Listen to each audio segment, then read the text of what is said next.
येरमाळ्याच्या येडाईची सांगितो कथा, येरमाळ्याच्या येडाईची सांगितो कथा,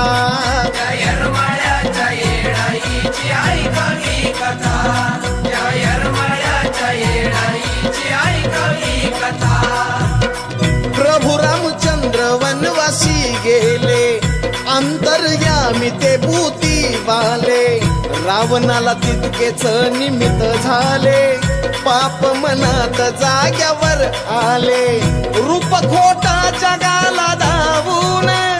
रावण गेला साधू होऊन, सीतामाईच्या कोठी येऊन, जपतीचा चालू होताना होऊन, वाडमाई भिक्षा आरोळी आली, देण्यास भिक्षा